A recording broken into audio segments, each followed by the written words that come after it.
Regarding confession from a Novus Ordo priest, for many Catholics that are ignorant on the probable invalidity of Novus Ordo priests, do they need to make a general confession to a valid priest, or is their intention to receive absolution from a valid priest sufficient in the matter? If you don't have a validly ordained priest, then you can't receive valid absolution, right? One has to be a validly ordained priest to be able to administer absolution. So if you're going to somebody who is not validly ordained, then he cannot give you absolution for your sins. Does your contrition for your sin absolve you? Well, we know that perfect contrition absolves you from all sin. But one might say, well, yeah, but I go to confession because I don't count on having perfect contrition, and the sacrament provides for the forgiveness I need, even in spite of my imperfect contrition. That is a question that only God can answer, right? Whether the goodwill of somebody going to an invalidly ordained priest today, but the goodwill of someone who is in good faith going to confession, whether that would suffice to obtain forgiveness. My own thought on the subject is that I believe it would. At that point that the person becomes aware of the doubtful ordination, though, then the question arises, well, should the person then make a general confession? I think that's what the question there is, to account for all those sins and receive a valid absolution for them all. I think that would be the reasonable thing to do. At various points in our lives, Tom, we all should seriously consider making general confessions. It's a very wholesome Catholic practice to do so.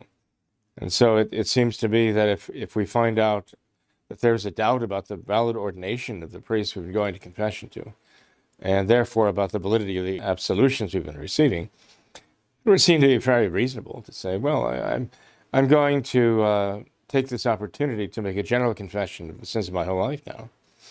And I will designate to the new priest, to the priest I'm going to now, who I know is certainly validly ordained, I'm going to make known to him the sins that I committed and confessed to a doubtfully ordained priest. And I'm going to let him know that these were confessed, but they were confessed to priests ordained in the Novus Ordo, or for what other reason there's a doubt about the ordination. And I will leave it to God then to decide what is necessary to be done, because only God can know really whether or not those sins were forgiven. So anyway, I'd just recommend a general confession after that. Does it make it necessary to do? I personally don't think I could do that. I don't think I could say to a person who comes to confession and says, I've been going to Novus Ordo priest for confession all these years. Do I have to go back and redo all those confessions and all the sins of those confessions?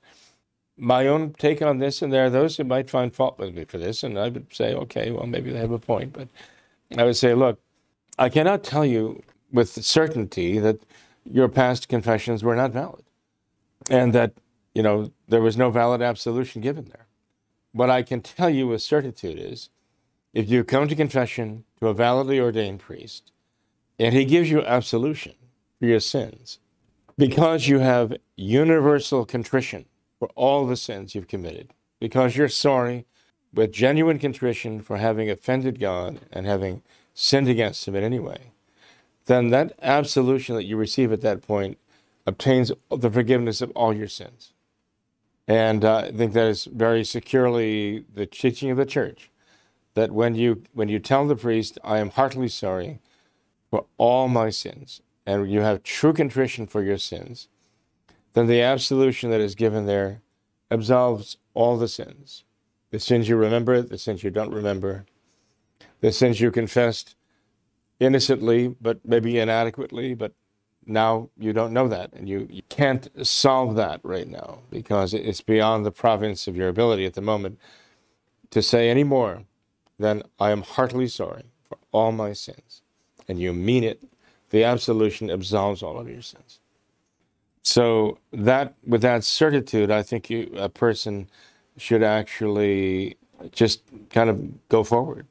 My concern in requiring more than that and expecting the person to go back and dredge up all the sins that he or she's confessed for the last 15, 20, 25 years is that it will impose an unnecessary anxiety on them, and even perhaps impose a kind of scrupulosity and induce a kind of scrupulosity on them for which there is no escape.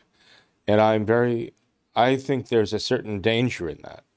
My own method of proceeding would be exactly as I told you, just to tell them, look, insofar as this troubles you and concerns you, yes, by all means, go ahead and confess the sins of the past. Let me know what they are, bring them up. I'll give you absolution for them. But as far as imposing a requirement on you to go back and to repeat all those sins, all those confessions of those years, my fundamental question is, confess the sins you're aware of that are not confessed. As far as the ones you have confessed, I just ask you, are you truly and heartfully sorry for all of the sins you've committed? If this is the first valid absolution that you're receiving in all these years, then it is the teaching of the church that those sins are forgiven by this valid absolution because you're truly sorry for them.